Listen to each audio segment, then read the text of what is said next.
व्यक्ति के भारत आने पर भारत सरकार ने अपने नियम बदल लिए। यानी कि कोई भारी आदमी है जो भारत आ रहा है, बिल्कुल शाहरुख खान अंदाज में इनका वेलकम हो रहा है।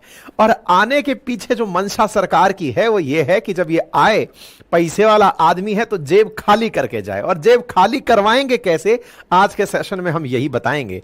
क्या इनसे टेस्ला कार सस्ते में मंगला लेंगे, या फिर दुनिया भर के सैटेलाइट अंतरिक्ष में छुड़वा देंगे, या ट्विटर पर सरकार इनसे कुछ थोड़ी सेटिंग वेटिंग कर लेगी कि भाई थोड़ा ट्वीट डिलीट करवाने में मदद कर दिया करो। क्या चाहती है भारत सरकार?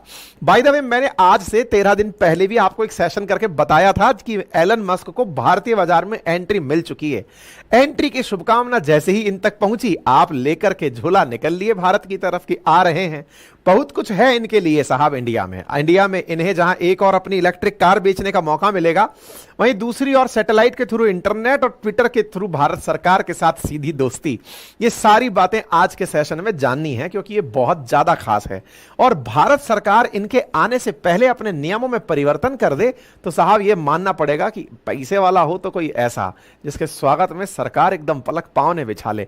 आज के सेशन में विस्तार से समझेंगे कि क्या है भारत सरकार की मंशा और किस प्रकार से एलन मस्क को बोतल में उतारने की तैयारी। साहब ये हैं एलन मस्क। एलन मस्क क्या है, इसको समझने के लिए ब्लूमबर्ग पर एक बार नजर डालते हैं। ब्लूमबर्ग के अनुसार फिलहाल का अपडेटेड आंकड़ा, दुनिया के सबसे चौथे पैसे वाले आदमी जिनके पास रोकड़ा मतलब थोड़ा बहुत कम भी होता है, मतलब न्यूज के अनुसार थोड़ा बहुत कम होता है, तो इतना कम हो जाता है जितना कि हमको जीरो नहीं पता है। मतलब कल को कोई हमसे इंटरव्यू में ये ना पूछ ले कि बताइए बिलियन में कितनी जीरो होती है, तो एक बार में लटपटा जाएंगे हम। भाई साहब, एलन मस्क के पास में 174 बिलियन डॉलर की ब्लूमबर्ग के हिसाब से मतलब राशि है। एलन मस्क के पास फोर्ब्स के अनुसार 183 बिलियन डॉलर की धनराशि है। अब ये कितना होता है? पाकिस्तान अपना पैमाना है, पाकिस्तान के फॉरेक्स में 8 बिलियन डॉलर है। अब आप सोच लीजिए कि इस आदमी के पास कितना पैसा है, मतलब कितने पाकिस्तान को ये आते जाते कि यो लो पकड़ो दीवानों में आ गया। भाई साहब, उस प्रकार से इसके पास 183 बिलियन डॉलर की वर्थ है। अब यह व्यक्ति भारत आ रहा है। भारत आ रहा है तो निश्चित ही भारत सरकार कुछ ना कुछ तो इसके साथ साठगांठ करना चाहती होगी। इसके पिटारे में बहुत कुछ है। बहुत कुछ में इसकी बड़ी बड़ी कंपनियों को अगर आप ध्यान से देखें तो सबसे ऊपर की बड़ी कंपनी में नाम टेस्ला का आता है, जो कि इलेक्ट्रिक कार है। और इस इलेक्ट्रिक कार के लिए भारत सरकार बहुत कुछ तरीके से पहले खूब कोशिशें कर चुकी खुद के लेवल पर बड़ा बनने की। जब नहीं बन पाई तो फिर हमको फाइनली इनकी जरूरत पड़ी। क्यों? क्योंकि अमीर लोग इलेक्ट्रिक कारों के नाम पर इंडियन इलेक्ट्रिक कारों को खरीद ही नहीं रहे हैं। उन्हें लगता है यार हमारी स्टेटस से नीचे की चीज है, इंडियन कंपनी की कार हम कैसे खरीद लें। अमीरों में एक साइकोलॉजिकल डायलेमा होता है कि यार इंडियन कंपनी ये तो बेकार होती हैं, तो इलेक्ट्रिक कार इन कंपनियों की हम क्यों खरीदें, हमें तो विदेशी कंपनियों की खरीदनी है। विदेशी कंपनियों की गाड़ी जब इलेक्ट्रिक होकर आती है तो भारत सरकार उनसे इतना पैसा वसूल लेती है कि वो बहुत महंगी हो जाती है। इस तरह से कार का मार्केट इंडिया में बन ही नहीं पाया। पूरी व्यथा सुनाएंगे आपको कार मार्केट की, लेकिन यह बंदा इतना जिद्दी निकला कि भारत सरकार को मना ले गया। आज के सेशन में बताएंगे कैसे मनाया। इसके पिटारे में स्पेस एक्स है, ट्विटर है, बोरिंग कंपनी है, न्यूरालिंक है, बहुत कुछ है। सबसे पहले चर्चा टेस्ला की कर लेते हैं। टेस्ला को समझने के लिए मोदी जी खुद अमेरिका गए थे कि यार तुम जरा बताओ कि इलेक्ट्रिक कार कैसे बनाते हो। भाई इन्होंने बकायदा अपनी कंपनी घुमाई, इलेक्ट्रिक कार कैसे बनाते हैं, कैसे काम होता है। इन्होंने इस बात को अच्छे से समझा हुआ है कि भारत में कार का मार्केट तेजी से बढ़ रहा है। दुनिया के अंदर अगर हम टॉप 4 कंट्रीज की बात करें तो इंडिया उनमें तीसरे कंट्री के रूप में तीसरे बड़े स्थान पर आती है।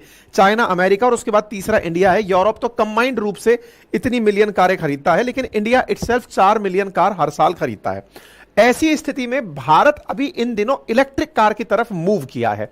अच्छा, बाय द वे आपको यह तो समझ में आ ही गया होगा कि भारत सरकार का या फिर ये कहिए दुनिया का ही ये एक तरह से संयुक्त एजेंडा है कि कार्बन एमिशन को कम करना है, कार्बन उत्सर्जन को कम करना है। कार्बन उत्सर्जन कहां से होता है?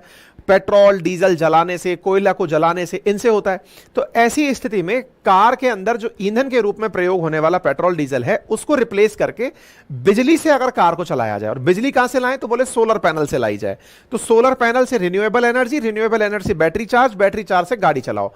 कार्बन उत्सर्जन कम हो जाएगा। हालांकि इसके भी बहुत सारे प्रो एंड कॉन्स हैं कि कल को वो बैटरियां जो बची रह जाएंगी उनका क्या करोगे, तो बोले 25-30 साल बाद देखेंगे, तब तक तो पहले बिजली से गाड़ी चलाओ, बिजली से गाड़ी चलाओ। इसको लेकर भारत सरकार ने सबसे पहले योजना बनाना शुरू किया कि भाई हम धीरे धीरे भारत में कार बिजली से चलाना शुरू करेंगे। और भारत सरकार ने 2015 में एक बहुत ही जबरदस्त आइडिया दिमाग में लिया कि हम लोगों को मोटिवेट करेंगे कि वो इंडिया में ही इलेक्ट्रिक व्हीकल्स बनाएं और लोग इलेक्ट्रिक व्हीकल्स बना करके इंडियंस को सस्ते में गाड़ी बेचें। इसी को ध्यान में रखते हुए भारत सरकार ने faster adoption and manufacturing of hybrid and electric vehicle नाम से एक फेम स्कीम 2015 में लॉन्च कर दी, जिसके तहत हाइब्रिड व्हीकल्स बनाने थे और ई व्हीकल्स बनाने थे। ई व्हीकल्स के नाम पर आपने देश में आई हुई क्रांति रिक्शों की तो देख ही ली होगी भाई। कहीं भी घूमने जाओ, वो जो ई रिक्शा आपको आते जाते मिल जाता है, समझो कि उसने इलेक्ट्रिक क्रांति का सबसे ज्यादा जो लाभ कमाया है वो ई रिक्शा वालों ने कमाया है। मतलब इस कदर मार्केट में है कि उनको देखकर डर लगने लगता है कि भाई अब सड़क पर चलने की जगह भी दे दो, मतलब चींटियों की तरह फैल गए हो। खैर, ई रिक्शा क्रांति को समझ गया था, उसको समझाने वाले बनाने वाले लोग भी समझ गए थे कि बैटरी लगाओ, मोटर लगाओ, गाड़ी चलाओ। लेकिन कार वाले आप अपनी कार को, अब जिन लोगों को 4 पहिए की गाड़ी खरीदनी होती थी उनको ई रिक्शा में बैठा हुआ आदमी यही कह देता था, भाई साहब इससे बढ़िया तो ई रिक्शा ही ले लिए होते। बोले कार में और ई रिक्शा में अंतर क्या है? बोले इसकी बैटरी थोड़ी पावरफुल है, इससे एसी और चल जाता है, बाकी तो इलेक्ट्रिक गाड़ी ई रिक्शा ही है। मेरे जो साथी जानने वाले जिन्होंने इलेक्ट्रिक गाड़ी लेने की योजना बनाई या ली भी, उनके साथ में जो सबसे बेहुदा मजाक किया गया वो यही था, 4 पहिए का ई रिक्शा, 4 पहिए का e rickshaw with fitted air condition. इस इमेज से भारत सरकार लड़ रही थी। अच्छा, उधर अगर कोई 2 व्हीलर लेके घूम रहा है तो उसे भी कहा जा रहा है 2 पहिए का ई रिक्शा लेके घूम रहा है। खैर कोई बात नहीं साहब, मार्केट में 2 व्हीलर 3 व्हीलर को भारत सरकार लाना चाह रही थी, लेकिन इमेज से बाहर नहीं निकल पा रही थी, क्योंकि अपन लोग मजाक तुरंत बना लेते हैं। सरकार ने कहा कि नहीं, अब इसको हम दोबारा पैक करके दोबारा लॉन्च करेंगे। भारत सरकार ने 2019 में फिर से एक फेम 2 नाम की योजना 10,000 करोड़ के इन्वेस्टमेंट के साथ लॉन्च करी कि नहीं साहब, अपन जो है ना इलेक्ट्रिक व्हीकल्स बढ़िया से चलाएंगे। फेम 2 भी आ गई। भारत सरकार के प्रयासों का फर्क भी पड़ा। भारत में जहां इलेक्ट्रिक व्हीकल्स 2015 के अंदर, 2018 के अंदर तो 0.5% ही इलेक्ट्रिक व्हीकल्स थे कुल मार्केट में जो बिकने वाले थे। बाद में 2023 में 13 लाख, ये कितने भी हैं भाई, 79,311 13,79,000, ठीक है ना। 6.3% व्हीकल्स मार्केट में जो सेल हुए उनमें से इलेक्ट्रिक व्हीकल्स थे, लेकिन उन इलेक्ट्रिक व्हीकल्स में से भी मेजर नंबर ई रिक्शे का था, उसके साथ साथ बाइक का था, और कार बहुत कम अमाउंट के रूप में सामने आई। भारत सरकार समझ गई कि मार्केट तो बड़ा है, इलेक्ट्रिक मार्केट बड़ा है, लेकिन लोगों के केस में एक इमेज कॉन्शियसनेस आ रखी है कि अगर गाड़ी खरीदें तो विदेशी, पैसा लगे तो हमारा बढ़िया से लगे और थोड़ा इमेज बढ़े। कोई बात नहीं साहब, भारत ने फिर एक टारगेट रखा, क्या कि हमें इलेक्ट्रिक मार्केट के अंदर बड़ा जाइंट बनना है। और बड़ा जाइंट बनना है, क्यों बनना है, इसके पीछे का तर्क निकाला कि 2030 में अगर कैलकुलेट किया जाए ना तो इलेक्ट्रिक व्हीकल्स का मार्केट $100 बिलियन क्रॉस कर जाएगा, जो अभी कहीं 2 से लेके $5 बिलियन के आसपास घूम रहा है।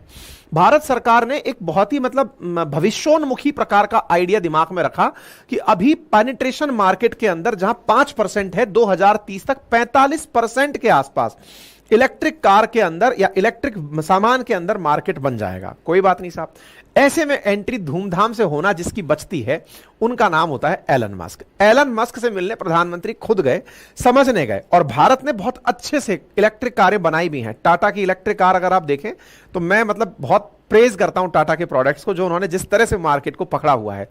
इसी प्रकार से साहब भारत सरकार की तरफ से एलन मस्क को देखा गया कि ये करता क्या है, कैसे कंपनी को बढ़िया बनाता है। भारत सरकार के द्वारा जब इनके प्लांट को विजिट कर लिया गया, उस समय लोगों ने एलन मस्क से पूछा कि भैया इंडिया में आना चाहते हो क्या, 2022 का वाकया है। इन्होंने कहा कि नहीं भाई, उनके यहां पर टैक्सेशन बहुत ज्यादा है। टैक्सेशन की कहानी को मैं थोड़ा सा आपको समझाता हूं। आज अगर डॉलर की कीमत 80 से 85 के बीच में चल रही है, एक राउंड फिगर में 80 का नंबर ले लेते हैं, तो भारत में कोई गाड़ी अपनी कॉस्ट यानी कीमत, इंश्योरेंस और किराया बाहर से यहां आने का, अगर यह $40,000 से ऊपर का पाती है, $40,000 का मतलब हुआ 32 लाख रुपया।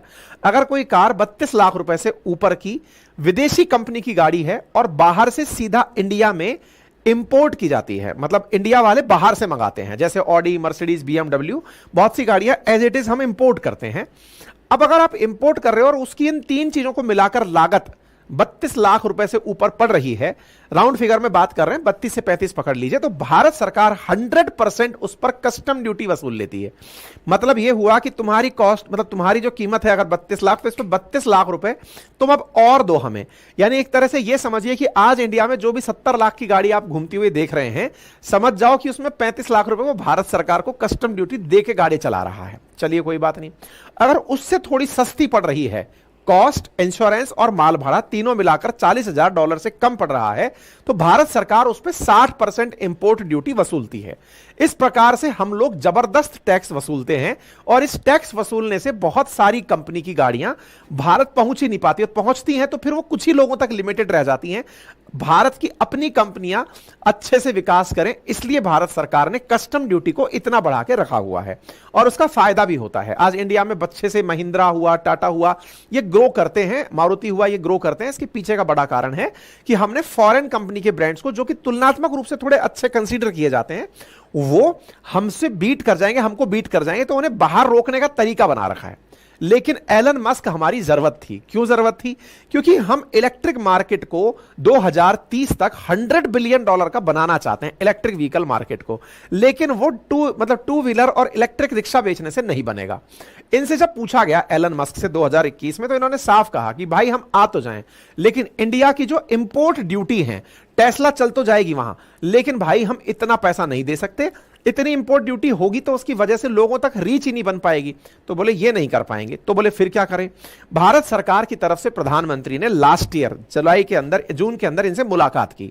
इनसे कहा कि बताओ भैया एलन, चाहते क्या हो? इंडिया में तुमको हम बुलाना चाहते हैं, पैसे वाले आदमी हो, थोड़ा खर्च करो यार, जेब ढीली करो, हैं बॉन्ड खरीद लो। तो कंपनी नहीं थी तो बॉन्ड कहां से खरीदते? खैर कोई बात नहीं। तो ये भाई साहब जो है, इनको समझाया गया कि आप इंडिया आओ। प्रधानमंत्री ने समझाया, ये अपनी बात समझा दिए, अपनी बात समझा दिए प्रधानमंत्री ने। फिर पीयूष गोयल जी को कहा कि आप जाओ थोड़ा समझा के आओ। पीयूष गोयल जी नवंबर के अंदर इनको जाकर समझाए लास्ट ईयर कि आप आइए, आपके हिसाब से कुछ प्लान करेंगे। अच्छा, इंडियन गवर्नमेंट विदेशी कंपनियों को लाने का तिगड़म जानती थी। इनके हिसाब से कुछ ऐसा कंफर्टेबल प्लान बनाया जाए जिससे इन्हें भी ये ना लगे कि इनसे बहुत ज्यादा ड्यूटी वसूल ली गई है, और इन्हें बुला भी लिया जाए। तो इनके हिसाब से एक इलेक्ट्रिक व्हीकल पॉलिसी तैयार की गई कि भाई कुछ ऐसा प्लान किया जाए ताकि विदेशी कंपनियां भारत आएं तो भारत सरकार का नुकसान भी ना हो और इन लोगों का नुकसान भी ना हो। अब आप विचार करना, जहां आप गाड़ी की बराबर कीमत वसूल रहे थे, 100% ही आप कस्टम ड्यूटी वसूल रहे थे, भारत सरकार ने तत्काल प्रभाव से अब 1 महीने पहले ही इलेक्ट्रिक व्हीकल पॉलिसी में परिवर्तन ला दिया। और क्या परिवर्तन ला दिया? सरकार ने कहा अगर आप $500 बिलियन का इन्वेस्टमेंट करने को तैयार हैं, कितना? $0.5 बिलियन, कितना होता है ये? 4150 करोड़ रुपए अगर आप भारत में निवेश करने को तैयार हैं। निवेश का मतलब क्या हुआ? जैसे आप किसी रईस आदमी को बुलाए, उससे कहे भाई साहब सुनो, यहीं पे जमीन खरीदोगे, यहीं पे फैक्ट्री लगाओगे और इस फैक्ट्री में इतना पैसा लगाओगे। अगर आप इतना लगाने को तैयार हो तो फिर हम आपके लिए थोड़े नियम वगैरह में विचार कर सकते हैं।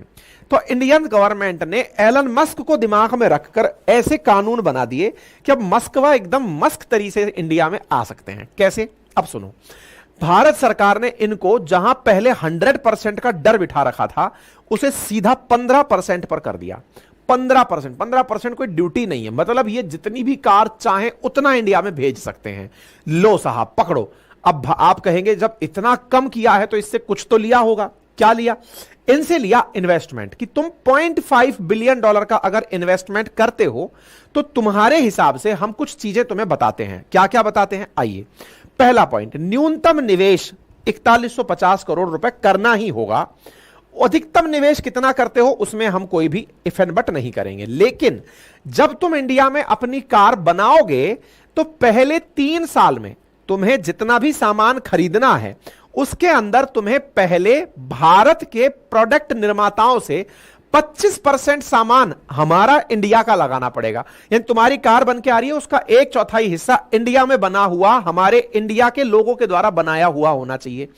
अगले 5 सालों में, यानी 3 के बाद अगर समय सीमा 5 साल पहुंचती, अगले 2 साल और बढ़ गई, तो फिर 50% जो सामान तुम्हारी कार में लगेगा वो इंडियन लगेगा। तो इससे क्या हुआ? उनकी कार के लिए और इंडस्ट्रीज को ग्रो करने का मौका मिल गया। पहला पार्ट समझ में आ गया। इन्वेस्टमेंट ले लिया, इन्वेस्टमेंट के साथ साथ कंडीशन डाल दी कि तुम हमारी कंपनियों से माल खरीदोगे। दो बातें हो गई। तीसरी बात इनसे कहा गया कि यदि आप अपना इन्वेस्टमेंट बढ़ा देते हैं, 0.5 बिलियन लगाते हो तो इतना दे देंगे, 0.8 बिलियन डॉलर तुम अगर इन्वेस्ट करते हो तो हम तुम्हें एक फैसिलिटी देते हैं। और वो फैसिलिटी मतलब एलन मस्क को समझ में आ गई। मतलब आप ये समझकर चलिए कि Elon Musk minimum 1 billion dollar तक इन्वेस्टमेंट करेंगे इंडिया में। आप मान लीजिए 5-6 हजार करोड़ का इन्वेस्टमेंट वो व्यक्ति करेगा जब वो आएगा। क्या इनके हिसाब से पॉलिसी ये दी गई कि आप लोग अगर इंडिया आते हो तो हम आपके लिए एक सुविधा कर देते हैं। और वो क्या? जितने दिन में आपकी फैक्ट्री बनकर तैयार होगी, भाई 3 साल में मान लो फैक्ट्री बनकर तैयार हुई, 3 साल में बनकर तैयार हुई तो पहले ही दिन तो कार बनके मार्केट में आ नहीं जाएगी। एलन मस्क ने कहा कि सर आप इतना पैसा लगवा लेंगे हमसे, हम कमाएंगे कैसे? तो बोले एक काम करो, तुम अपने बाहर की किसी फैक्ट्री से कार बनी बनाई इंडिया में बेचना शुरू कर दो। इंडिया में बेचोगे तो कमाई होगी तो हमारे यहां इन्वेस्टमेंट कर देना। विन विन, एक हाथ से दे एक हाथ से ले वाला समझौता कर लिया। तो बोले सर कहां से बनाकर भेजेंगे? तो इन्होंने जर्मनी में अपनी फैक्ट्री को बोल दिया है कि कार बनाओ, इंडिया में कार बेचने चलना है। इंडिया में कार बेचने चलना है तो भारत सरकार ने इन्हें ऑफर क्या दिया?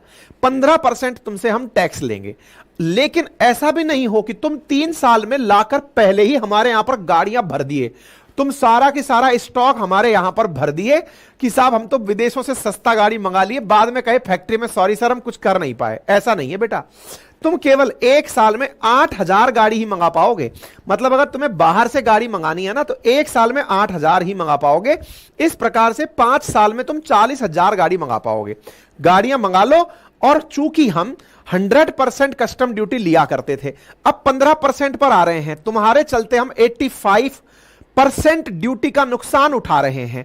उसको हम एक योजना में डाल देते हैं, उसको हम लोग अपनी तरफ से एक PLI production link incentive scheme में डाल देते हैं कि हमने प्रोडक्शन को बढ़ावा देने के लिए अपने टैक्सेशन में नुकसान उठाते हुए और उस टैक्सेशन से अपने यहां पर मैन्युफैक्चरिंग हब बनाने का इन्वेस्टमेंट मंगा लिया। तो यह समझिए कि भारत सरकार प्रॉपर तरीके से ईवी का मॉडल तैयार कर दी।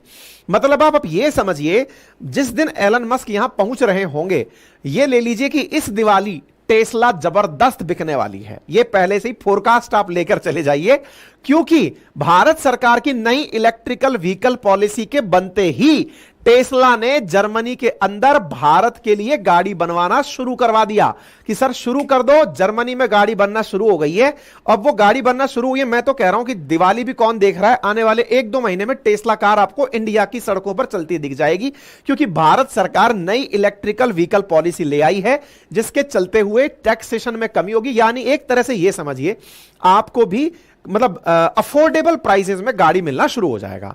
तो आप कहेंगे सर तो क्या केवल टेस्ला ही ऐसा कर सकती है? नहीं, इसका मुझे जो एक हिडन चीज दिखाई दे रहा है, टेस्ला को तो बुलाया जा रहा है, चाइना वाले लेकिन आंख लगाकर मार्केट को देखकर बैठे हैं, क्योंकि इलेक्ट्रिक व्हीकल में इतना अमेरिका भी आगे नहीं है जितना चाइना आगे बैठा हुआ है। चाइना तो भाई साहब लिथियम आयन बैटरी का मसीहा बना हुआ है।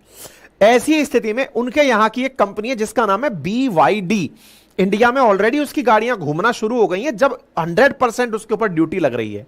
आप सोचिए कि चाइना वाले आकर के इन्वेस्टमेंट कर दिए, इन्वेस्टमेंट किए और गाड़ी बेचना शुरू कर दिए। टेस्ला खुश बहुत हो रही होगी, आदमी के एलन मस्क खुश बहुत हो रहे होंगे, लेकिन चाइना वाले इनका मार्केट खा जाएंगे भाई साहब। मैं तो यह मानता हूं क्योंकि इन्हीं की पॉलिसीज को पूरा करते करते चाइना इस मार्केट को भर देगा।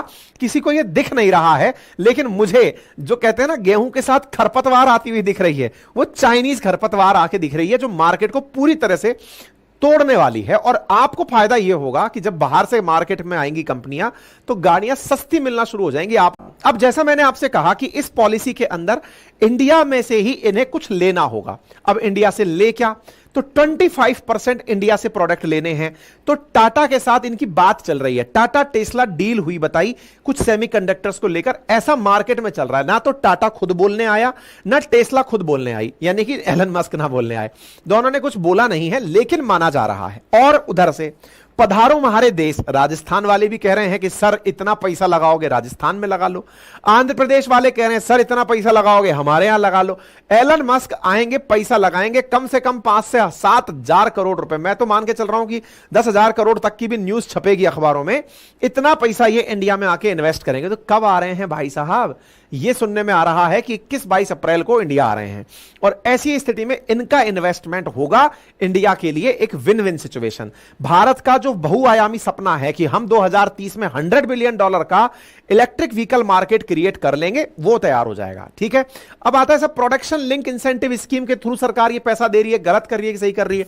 भारत ने कोरोना काल में मोबाइल मैन्युफैक्चरिंग के लिए, कपड़ा उद्योग के लिए, सबके लिए प्रोडक्शन लिंक इंसेंटिव स्कीम लगभग खोल दी थी। अब ये इलेक्ट्रिक व्हीकल्स का नंबर था, इसमें भी हो गया। आइए आगे बढ़ते हैं साहब। अब दूसरा सरकार ने इनके लिए नियम कहां बदले, आइए स्पेस एक्स पर पहुंचते हैं। स्पेस एक्स, दुनिया में अगर एलन मस्क को टेस्ला के लिए जाना जाता है ना, तो इनका दूसरा जो बहुत ही मतलब एक तरह से समझ लीजिए $180 बिलियन का मार्केट वैल्यूएशन है स्पेस एक्स का। मतलब एक तरह से समझिए कल्पनातीत इनका एक प्रोजेक्ट है स्पेस एक्स। वो क्या है? ये अंतरिक्ष में, स्पेस एक्स इनकी कंपनी है असल में। वो क्या करती है ना, प्राइवेट कंपनी है अमेरिका के अंदर, और ये अंतरिक्ष में सैटेलाइट छोड़ने जाती है। जैसे अपने यहां पे इसरो चंद्रयान छोड़ा, मंगलयान छोड़ा, ऐसे अमेरिका में अपना ही इनका, जैसे अमेरिका की सरकारी कंपनी का नाम नासा है, जापान की का जाक्सा है, यूरोपियन वालियों का ईएसए है, ऐसे उनका रशिया वालों का रोस्कॉस्मोस है ना, जापान वाली का जाक्सा। ऐसे अमेरिका में एक प्राइवेट कंपनी एग्जिस्ट करती है जिसका नाम स्पेस एक्स है। अब ये जो स्पेस एक्स है ना, ये अपने प्राइवेट स्टेशन बना रखा है, प्राइवेट रॉकेट बना रखा है, प्राइवेट सैटेलाइट बना रखा है, यानी सरकार से अलग ये चल रहा है। अब तो सरकार भी पूरा काम इसी से करवाती है। आप सोचिए, इंटरनेशनल स्पेस स्टेशन तक यात्री भेजने हैं, एलन मस्क भेजेगा, बढ़िया पैसे कमाता है, बढ़िया प्राइवेट तरीके से। नासा ने कहा कि अब प्लेनेटरी मिशन के लिए प्राइवेट कंपनियां काम करेंगी, हम तो इंटरप्लेनेटरी मिशन पर जाएंगे, मंगल पर जाना हुआ, कहीं और जाना हुआ, नासा वो काम करेगा, छोटे काम प्राइवेट कंपनियां करेंगी। इंडिया में सारा काम अभी इंडियन गवर्नमेंट करती है, यानी कि इसरो करता है। भारत को स्पेस एक्स से एक सबक सीखने को मिला कि यार पैसे वाले लोगों के पास पैसा बहुत है, और पैसा बनाने के लिए ये लोग इन्वेस्टमेंट के लिए भी तैयार रहते हैं, तो क्यों ना इन्हीं को आकर्षित किया जाए कि आओ थोड़ा इसमें भी लगाओ। तो इसमें भी लगाओ, तो इनका एक बहुआयामी प्लान है साहब। मतलब आप समझिएगा, एक प्राइवेट स्पेस स्टेशन बनाने का हिम्मत रखता है कौन? Elon Musk. अमेरिका से निश्चित ही भारत बहुत सस्ता है। सस्ता क्यों है? जमीन सस्ती है, लेबर सस्ती है, और सरकार तो खुद पलक पावने पिछा के बुलाती है। तो भाई इनके लिए एक और अगर ऐसी जगह तैयार हो जाए तो इनके लिए कहना क्या। ऐसी स्थिति में इन्होंने साहब एक और काम कर रखा है एलन मस्क ने। वो क्या कर रखा है भाई साहब? ये अपने स्पेस एक्स से अंतरिक्ष में सैटेलाइट्स का जाल बिछा दिए। मतलब अंतरिक्ष में 5700 सैटेलाइट टिल डेट अभी स्पेस एक्स जो इनकी एजेंसी है उनके तैर रहे हैं, जिस परियोजना का नाम स्टारलिंक परियोजना है। यह क्या परियोजना है साथियों? स्टारलिंक परियोजना ये कुछ ऐसा प्लान कर रहे हैं कि आज आप टावर से इंटरनेट प्राप्त करते हैं मोबाइल के अंदर, लेकिन अगर आपको सैटेलाइट से ही इंटरनेट मिल जाए तो फिर चाहे आप समुद्र में हो, पहाड़ पर हो, रेगिस्तान में हो, जमीन में हो, कहीं पर भी हो, सैटेलाइट से आपके मोबाइल के अंदर कनेक्शन पहुंचते जाएंगे। सैटेलाइट का कनेक्शन खत्म नहीं हो सकता। जैसे आप टाटा स्काई को कहीं भी चलता हुआ देखते हैं, ऐसे सैटेलाइट फोन भी सब जगह चलेंगे। ये दुनिया भर में सैटेलाइट फोन और इंटरनेट देना चाहते हैं। इंटरनेट देने का इनका जो बहुत ही तगड़ा प्लान है उसे स्टारलिंक नाम दिया गया है। अब इनकी होड़ाहोड़ भारत की भी कई कंपनियों ने ऐसे ही काम करने का प्लान किया कि भाई जब किसी दिन दुनिया में सबसे most advance broadband system Starlink लेकर आ जाएगा, उस समय एयरटेल, बीएसएनएल, जियो, इनका क्या होगा। तो ये लोग भी अपना अपना सैटेलाइट छोड़ना शुरू कर दिए। जैसे कि एयरटेल वाले वन वेब के नाम पर सैटेलाइट छोड़े हुए हैं कि जिस दिन सरकार के दिमाग में आ गई कि भाई सैटेलाइट से इंटरनेट लेना है, तो ऐसे में कहीं ऐसा ना हो कि स्टारलिंक हाथ मार ले जाए। भाई साहब बात यही हो रही है। आ रहे हैं एलन मस्क, तो इनको दिमाग में रख करके भारत सरकार प्लानिंग बना रही है कि इससे स्पेस में पैसा कैसे लगवाया जाए। गाड़ी में तो लगवा लिए, अब स्पेस में कैसे उतारा जाए। आप सोचो, अमेरिका के जितने भी टॉप बड़े उद्योगपति हैं वो कोई ना कोई सामान इंडिया में बेच रहे हैं। एलन मस्क केवल ट्विटर चला रहा है इंडिया में, जिससे कुछ कमा नहीं रहा है, लेकिन न्यूज पूरी बनवा रहा है। इंडिया में उसने इन्वेस्टमेंट नहीं कर रखा है। अगर इन्वेस्टमेंट चाहिए तो इसके लिए दूसरा फील्ड तलाशा जा रहा है, टेलीकॉम सेक्टर और स्पेस सेक्टर। टेलीकॉम सेक्टर में इंडिया में ऑलरेडी 119 करोड़ यूजर हैं मोबाइल फोन के। 2021 में जब 46% पॉपुलेशन इंटरनेट यूज करती थी, अब वो 60% के आसपास पहुंच रही है। ऐसी स्थिति में अगर आप इंटरनेट यूजर से ये कह दो कि आपको चिंता ही नहीं करना, एक बार पैसा दो जिंदगी भर मस्त रहो टाइप से, और इंटरनेट कभी जाएगा ही नहीं, तो भाई साहब अगेन एलन मस्क, जिन्हें मैं एलियन कहने में भी नहीं हिचकता हूं, इनका फिर से स्वागत होता है। भाई साहब यदि ये इंडिया आते हैं तो निश्चित ही भारत सरकार को इनसे स्पेस सेक्टर के अंदर भी और मतलब फोन के अंदर भी बड़ा इन्वेस्टमेंट मिल सकता है। ऐसी स्थिति में भारत सरकार ने इनके आने से पहले ही स्पेस सेक्टर में भी परिवर्तन कर दिया है। जानकर आश्चर्य होगा कि जहां एक और इनके आने से पहले इलेक्ट्रिक व्हीकल पॉलिसी के अंदर परिवर्तन कर दिया गया, वहीं इनके आने से पहले आज की सुर्खी है कि भारत सरकार ने फॉरेन डायरेक्ट इन्वेस्टमेंट जो हमारे अभी स्पेस सेक्टर में हुआ करते थे, विदेशी जो पैसा हमारे स्पेस सेक्टर में लगता था, उसको पूरी तरह से 100% कर दिया है कि आओ और पैसा लगाओ, बढ़िया से हमारे स्पेस में निवेश करो। आप कहेंगे सर यह चिंता का विषय नहीं हो सकता क्या? भाई उदाहरण के रूप में अमेरिका खुद बैठा है प्राइवेट बन करके, एलन मस्क वहां चला ही रहे हैं बढ़िया से, ये जो अमेजन वाले हैं जेफ बेजोस ये चला रहे हैं, वेरिजोना वाले चला रहे हैं, तो दुनिया के सामने प्राइवेट कंपनियां काम कर रही हैं, हमारे सामने मॉडल बन गया कि अगर ऐसा होता है तो हम भी बुलाएंगे। भाई साहब भारत सरकार ने प्रत्यक्ष विदेशी निवेश को प्राप्त करने के लिए कानूनों में परिवर्तन किया, फेमा के तहत इनको बुलाने की इजाजत दे दी है। डायरेक्टली नाम इनका नहीं लिया, कानून बना दिए जिसमें यही फिट बैठते हैं। अब देखिए भारत सरकार का यह गजट नोटिफिकेशन आप देख रहे हैं 16 अप्रैल का। इस 16 अप्रैल के गजट नोटिफिकेशन को अगर आप देखें तो भारत सरकार ने 100% एफडीआई कर दिया है। किसके अंदर? अगर सैटेलाइट का बनाना है, सैटेलाइट का उत्पादन करना है, जमीन मैदान खंड खरीदना है, उपभोक्ता खंड खरीदना है, 100% पैसा लगा के खरीद सकते हो आप। इसमें से 74% तक लगाओगे तो ऑटोमेटिक लगा लो, किसी से पूछने की जरूरत नहीं है। उससे ऊपर अगर करते हो तो फिर सरकार से पूछना पड़ेगा। ऐसे ही अगर आप प्रक्षेपण यान यानी कि अपना ही रॉकेट लगाना चाहते हो, प्रणालियों का विकास करना चाहते हो, तो 100% एफडीआई अलाउ है। 49% तक तो आपको किसी से पूछने की जरूरत नहीं है, उससे ऊपर लगाओगे तो सरकार से पूछना पड़ेगा। ऐसे ही अगर आपको और कुछ भी लगाने हैं, कुछ और विधान लगाने हैं, 100% आपको इन्वेस्टमेंट की आजादी। यानी कि आप यह समझकर चलिए कि भारत सरकार को जल्दी ही एलन मस्क भारत में ही अपना, जैसे अपन श्री हरिकोटा लॉन्च पैड के रूप में जान रहे हैं, ऐसे ही स्पेस एक्स का भी हो सकता है आने वाले समय में आप ऐसा ही लॉन्चिंग स्टेशन देख लें। मैं ऐसी बात क्यों बोल रहा हूं? मैं इसलिए बोल रहा हूं जनाब, मैं आपके सामने जो भी खबरें बोलता हूं, देखिए मैं कोई सनसनीखेज संवाददाता नहीं हूं। हम अच्छे से कंटेंट को दुनिया भर से उठा के प्रस्तुत करने का प्रयास करते हैं और उसी प्रयास में तार जुड़ते चले जाते हैं। बस ये भगवान का आशीर्वाद है हमको। ऐसे में तार जोड़िए। अमेरिकी सरकार इसका वेलकम कर रही है साहब। 18 अप्रैल को आप यहां पर ट्वीट देखते हैं, अमेरिकी सरकार ने यूएस इंडिया बिजनेस जो काउंसिल है वो वेलकम कर रही है इस कदम का कि सरकार ने एफडीआई रूल्स में स्पेस सेक्टर के अंदर परिवर्तन किया। हम इसका वेलकम करते हैं। भारत सरकार के द्वारा फॉरेन एक्सचेंज मैनेजमेंट एक्ट के अंदर, रूल के अंदर जो परिवर्तन किया गया है, हम इसका वेलकम करते हैं। दैट मींस फिर से वेलकम अमेरिका में अगर हुआ है तो अमेरिका को यहां बुलाया जा रहा है। यानी कि एलन मस्क जब इंडिया पधारेंगे तो इनसे कहा जाएगा कि आइए और बढ़िया से निवेश करिए। आपको लगता है कि सर ये केवल आपकी सोच है, आपको क्या एलन मस्क ने बताया है क्या? मैंने कहा आओ तार जोड़ते हैं, कनेक्टिंग डॉट थ्योरी पर काम करते हैं। बोले बताइए। तो भाई साहब एलन मस्क के आने पर 17 अप्रैल के दिन की आप कटिंग देखिए।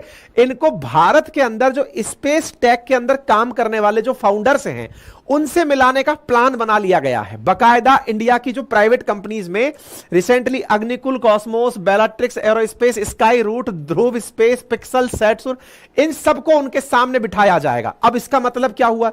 इन प्राइवेट कंपनीज को फॉरेन फंडिंग मिल सकती है। As an investor Elon Musk मिल सकते हैं जो कहें कि जाओ हमने तुम में पैसे लगाए। उदाहरण के लिए हाल ही में भारत की एक प्राइवेट कंपनी जिसका नाम स्काई रूट है, उसने पहली बार प्राइवेट रॉकेट लॉन्च किया था। भाई साहब प्राइवेट रॉकेट लॉन्च किया, एलन मस्क को इन लोगों की प्रतिभा दिख गई और इनसे कहा कि बताओ बेटा कितने का चेक काटना है। काट दिया तो भाई साहब इन्वेस्टमेंट मिल गया। इन्वेस्टमेंट के लिए सरकार इनसे मिलवा करके बढ़िया पार्टी करवा रही है कि आइए और आकर के काम बढ़ाइए। भारत सरकार दुनिया भर के जो ग्लोबल स्पेस की इकोनॉमी है ना, उसमें 15% का एम लेकर चल रही है 2047 को लेकर के। दुनिया में स्पेस से जितना भी पैसा कमाया जाता है उसमें से 15% तो मिनिमम हम कमाएंगे जब देश 100 साल आजादी के मना रहा होगा। इसका मतलब भारत को अगर उस दिशा में आगे बढ़ना है तो बढ़ने के लिए स्पेस सेक्टर को ओपन करना पड़ेगा विदेशी निवेश के लिए, लोगों के पैसे के लिए, ना केवल विदेशी निवेश, बाकी इंडिया वाले भी प्राइवेट सेक्टर में निवेश करें। टाटा, बिरला, अंबानी जिनके पास पैसा है अपना रॉकेट चलाएं, जिस प्रकार से Elon Musk, Jeff Bezos America में चला रहे हैं। फिर एक सवाल निकल कर आता है, और क्या हो सकता है? हमने कहा एक बात बताओ, आप ट्विटर को देखते हैं? बोले हां। मैंने कहा आज इंडिया में जितनी भी न्यूज बनती है ना, उसमें ट्विटर का बहुत बड़ा रोल होता है। मैं आपको जब भी कोई न्यूज बता रहा होता हूं तो उसमें ट्विटर को ही रेफरेंस में लेता हूं कि देखो इस मंत्री ने ट्विटर पर यह कहा, इस व्यक्ति ने ट्विटर पर यह कहा। आज भारत के अगर थोड़े से भी सिस्टम को आप समझेंगे ना, तो आप क्या पाएंगे कि भारत में जितने पैसे वाले हैं ना, उन सबने अपने अपने न्यूज चैनल्स बनाए हुए हैं। उदाहरण के लिए ही देख लीजिए, रिलायंस का अपना न्यूज चैनल चलता है, शायद न्यूज 18 कंप्लीटली उन्हीं का ही है। अडानी ने एनडीटीवी को खरीदा हुआ है, वो सुभाष चंद्रा जी ने जो है वो जी न्यूज खरीदा हुआ है। यानी बड़े बड़े जितने भी घराने हैं ना, उनके अपने अपने न्यूज चैनल्स हैं, ताकि वो दुनिया में कैसी न्यूज जा रही है वो उनके हित में है या नहीं। न्यूज मेकर भी वही हैं, न्यूज ब्रेकर भी वही हैं। ऐसी स्थिति में न्यूज चैनल चला रहे हैं इंडिया के अंदर के उद्योगपति।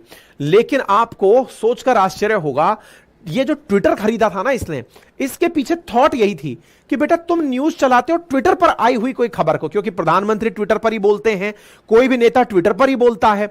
इसने ट्विटर ही खरीद लिया कि तुम्हारे न्यूज का जो सोर्स है ना, मतलब जैसे एएनआई और पीटीआई दुनिया भर के लोगों को न्यूज देती हैं, इन्होंने भाई साहब एएनआई खरीद लिया, यूं समझ लो इंडिया का, वर्ल्ड का एएनआई खरीद लिया, ट्विटर खरीद लिया। ट्विटर खरीदा, अब ट्विटर खरीदा तो भाई वो तो इंडिया में भी एक्टिव है। दुनिया भर में ट्विटर के सबसे ज्यादा यूजर्स अमेरिका में, उसके बाद जापान में, फिर इंडिया का नंबर है। इंडिया की सरकार पूरी तरह ब्रेकिंग न्यूज जब भी आती है सबसे पहले ट्विटर पर आती है।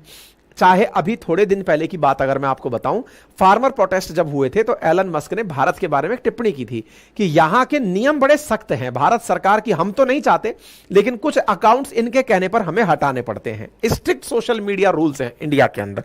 अब आप सोचकर देखो, न्यूज वाला व्यक्ति इंडिया में आ रहा है तो सोचो बार्गेनिंग कैपेसिटी उसकी कितनी जबरदस्त होगी। जहां भारत सरकार के बारे में यह कहा जाता है कि भारत सरकार अपने स्ट्रिक्ट सोशल मीडिया रूल्स के चलते इन लोगों से अपने कंटेंट को डिलीट करवाती है कि ये भारत के खिलाफ बोल रहा है हटा दो, ये हमारे खिलाफ बोल रहा है हटा दो। अब अगर ये ट्विटर लेकर यहां पहुंचा और ट्विटर के रूप में भारत सरकार ने कहा कि देखो भैया इतना तुम्हारा सब ले लिया, तुमसे इतना कुछ ले लिया, इतनी सब्जी खरीद ली, तो धनिया फ्री में नहीं दोगे क्या? धनिया फ्री में क्या है? वो धनिया फ्री में ट्विटर है कि देखो ट्विटर पर तुम्हें हमारे रूल मानने पड़ेंगे। तुम जहां कोने में बैठे बैठे कहते रहते हो कि इंडिया के सोशल मीडिया नॉर्म्स टफ हैं, उस पर थोड़ा कंपनसेशन करो। दुनिया को लगना चाहिए कि इंडिया में भी सोशल मीडिया चल रहा है, समझे? तो गवर्नमेंट जो है ना, वो इन्हें अब ट्विटर के मामले में भी झांप ही लेगी कि बेटा चले आओ, थोड़ा सा इस पर अपना मामला हल्के से हाथ रखो। ये मेरा परसेप्शन है, हो सकता है परसेप्शन बनते और बिगड़ते हैं, आपका जो है वो भी आप मुझे बता सकते हैं। कुल मिलाकर चीजें तो समझ ही गए होंगे कि क्या होने वाला है। बाकी भारत सरकार एलन मस्क के स्वागत में पूरी तरह तैयार है। और तो और जब सब लोग आ गए तो आप में से कुछ लोग कहेंगे सर एक बात बताइए, बाकी तो सब सही है, ना तो मैं टेस्ला खरीदने वाला आदमी, ना तो मेरे पास इतना पैसा कि मैं 30-40 लाख की कार खरीद पाऊं, ना मेरे पास स्पेस में इंटरेस्ट, मैं तो मेरा बीएसएनएल चलाकर खुश हूं सर। अच्छा तीसरी चीज ट्विटर मैं नहीं चलाता सर, क्योंकि मेरे को कोई चीज वहां नहीं मिलती। फिर मेरे लिए क्या है? आपके लिए देश है।